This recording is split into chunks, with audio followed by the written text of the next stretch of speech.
My baby chicks are here.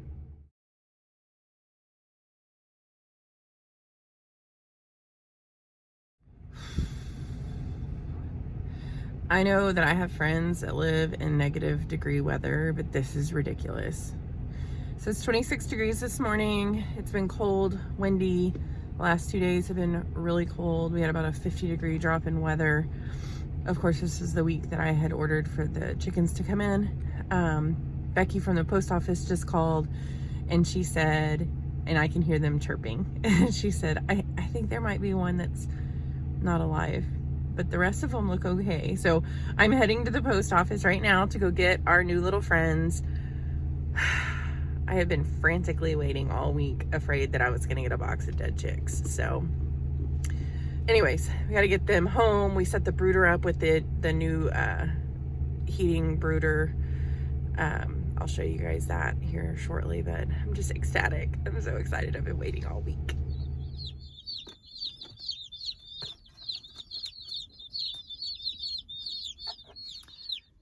Well, I've got my box of chickens. Not sure how many made it. I did not want to open them there at the post office. The young lady that was there when I picked them up said there's a couple dead in there, and then told me it was cold outside.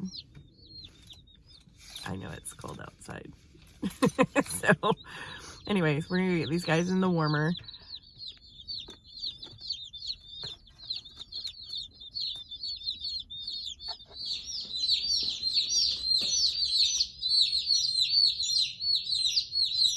So some made it. It looks like quite a few did not make it. So, and that was what I've been stressing about all week.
It's trying.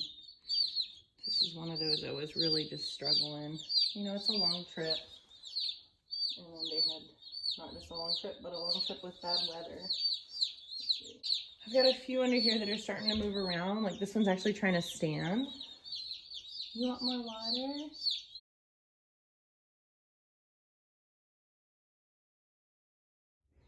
So when you're a labor and delivery nurse for 12 years and a newborn nurse practitioner for 5 years, and you can't get the baby's temperatures to come up, you go skin to skin. This one is standing and falling asleep. Hi, buddy. You want to go get some food or water?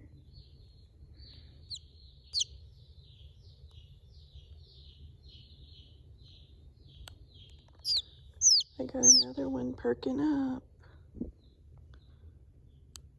She's like, Mama, I'm so tired.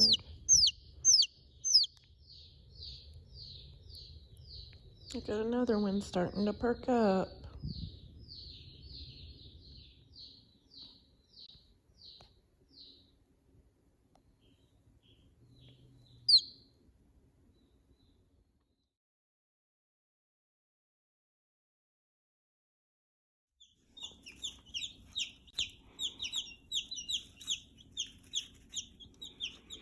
the yellow ones that you see right now.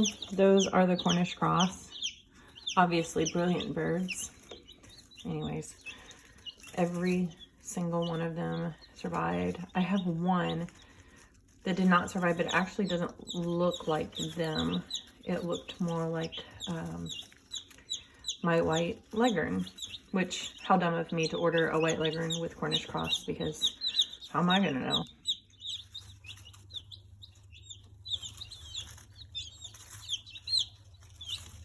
The little brown one standing in the food, I'm gonna refer to that one as Butthead.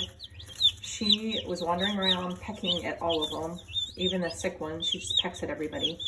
See, you see the little chicken right here? I think this might be my white Polish cross. I don't know if you see her little fluff. She has more of a fluff. She's a lot smaller than the Cornish cross too. But anyway, she was pretty weak when I got her. I'm still watching her closely, unlike this little turd. I think this is the one. Feisty little thing. This little guy here.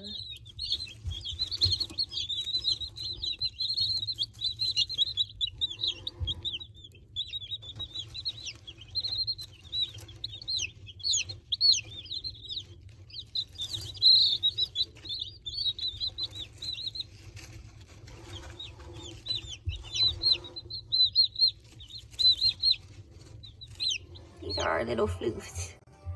They got their own bed now. Paxton still hasn't decided on names.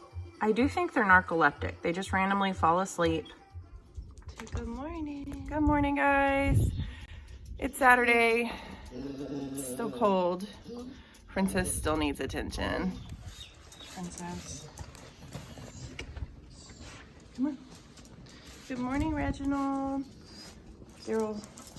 He fed her, but she's acting like he didn't, which she does all the time. Don't chase the chicken. All right, so, I got it. Thank you. It has been a rough past 24 hours for me. So, chickens did come in yesterday, and it was really exciting, but I also knew that we had had really bad weather, freezing for a couple days here, 0 degrees in Minnesota. So our chickens come from Iowa to Minnesota. I don't know if they stop anywhere along the way. I think they go to Austin and then here. So when I picked them up, I already had bad news. I already knew a couple of them hadn't made it. And then for the next 24 hours, I watched them drop. So by 10 o'clock last night, I had lost 10 of our 24 little chicks, and that's devastating. And even if you can kind of prepare yourself for that, it's still really, really hard and sad. And then it's really sad when you have a 6-year-old who is beyond excited about his new chickens, and you have to tell him that most of them didn't make it. So I am heading out right now to water the chickens. Daryl fed on his way to work, but I am going right now to see in our little coop where the guineas have been sleeping if Willie has started laying eggs there. And looky there, she has. So they found this coop that Jerry had been in. We left it open for them because it's been so cold, and they actually got in it this time. So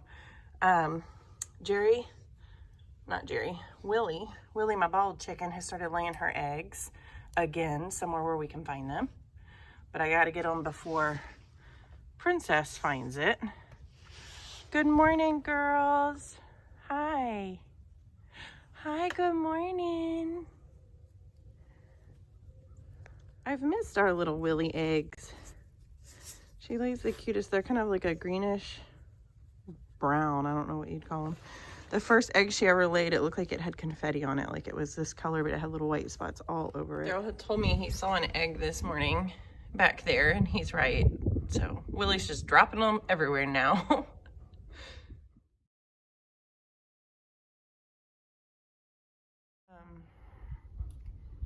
I don't go into this video lightly today.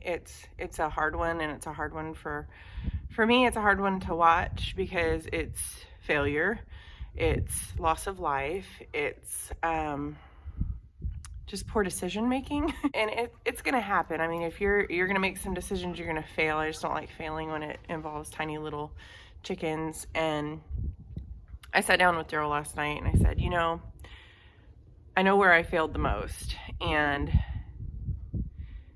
he's been really quiet through all of this. And I've been really stressed, if you can't tell. That's what this is on my lip. When I get stressed out, I get fever blisters. He said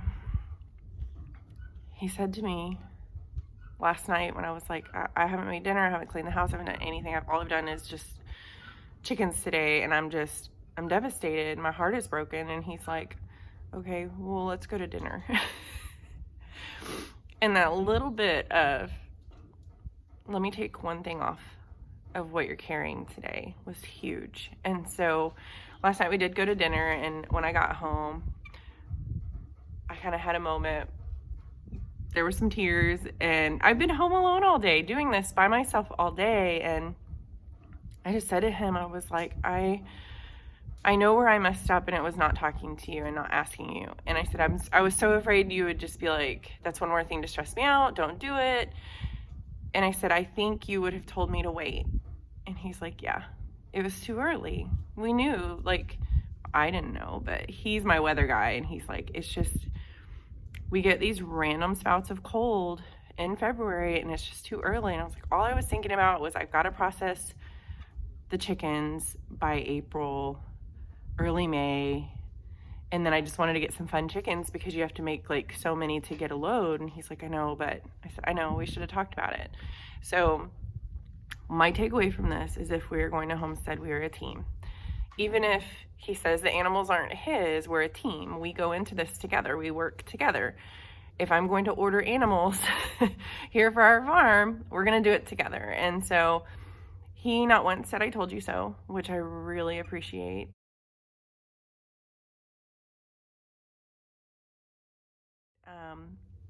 And he not once said, we're never doing this again. He just said, I think next time we need to walk through this together in the decision-making process together and not be impulsive. And he said, I know you're excited about the chickens, but this has been a really hard day. And I'm like, yeah, it has.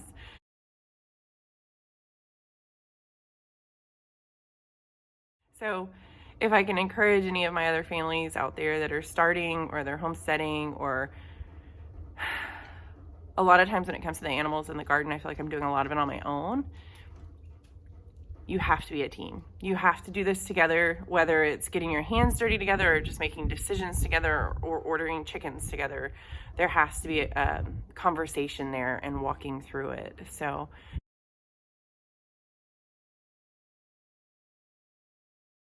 I just really appreciate his stoicism yesterday and his just quiet demeanor to kind of let me process it. And then when I was ready, he just wholeheartedly, just his support. And so this is not my first round with chickens. We've brought chickens into our home before multiple times, but never this early, never this cold. They've never had to come from so far away and be so cold. And so there are things that I would do differently with that. So the hatchery's been great thus far, just calling them and saying, this is what's going on. 4 came dead, 6 have died in the last, well, at that point it was like the last 8 hours.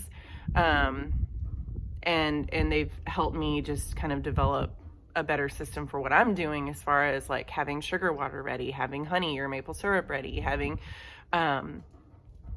just having a little more idea of what a healthy chick and a weak chick looks like too. So, all right. What do we do today? I love you. You love me? So we came into the feed store to try to find some brooder supplies. Need to separate some of the chickens. And what do we find at the feed store? A thermometer. No.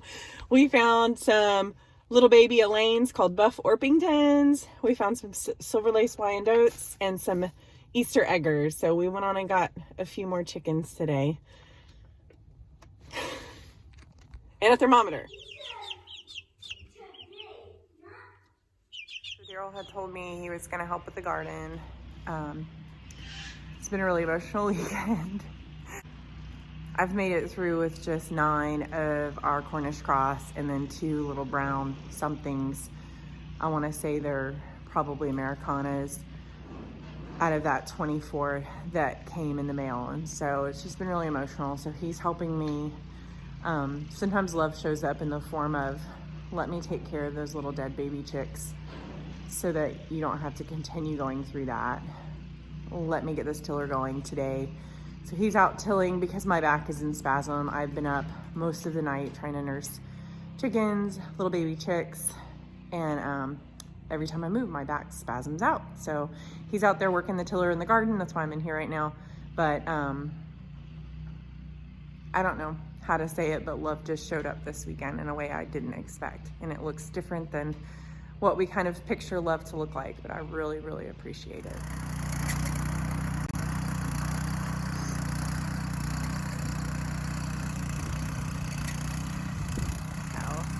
What are you doing, Dad?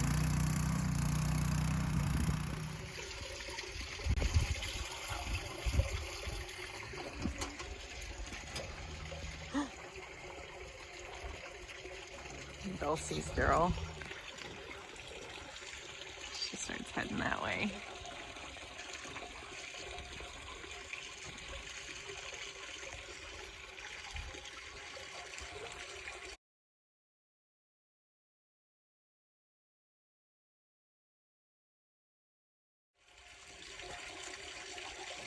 She loves her some Daryl.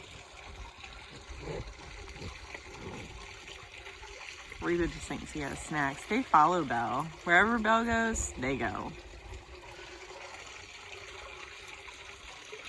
Checking on the trough. I'm so overwhelmed with what's going on with our little baby chicks that I've not been doing a whole lot out here with the cows. So today with the garden and everything, we're trying to make sure the girls are taken care of too. Belle is so excited.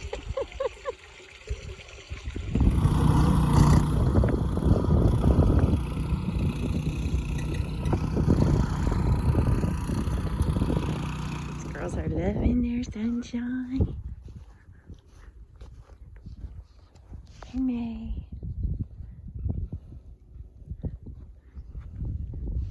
She says hi. The sun feels amazing after the last week here.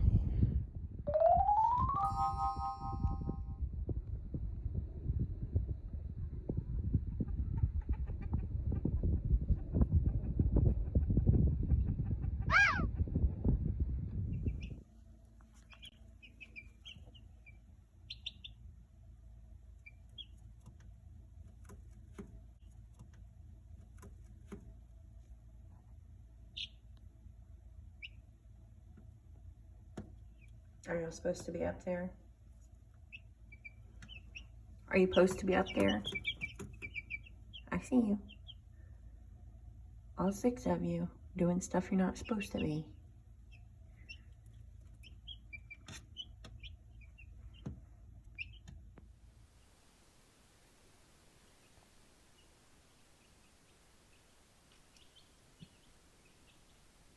Hey guys, I just want to say thanks for joining us on this journey. This I know was a very long video, longer than I wanted it to be, and I just appreciate you staying and watching. I really appreciate my husband for reminding me that the show must go on. These other animals have to be taken care of, the kids included. The garden has to be tilled, the seeds have to be sown. We still have food to grow, and so I am an empath by nature. I get very absorbed in the moment, especially when it comes to life and death situations, even for small creatures, especially the creatures I feel responsible for. And so I just really appreciate Daryl just kind of pulling me back and reminding me, like, we still have to keep going. There's still things to do, and still allowing me the time and space I needed to process this past weekend. So I hope you guys have a great week. I know this is kind of late getting out today, but I just hope that you guys will continue to follow us. We do have good and happy things coming here in the not so distant future, and more to show you out in the garden now that the beds are tilled. We're going to start amending them and hopefully getting some plants in this week.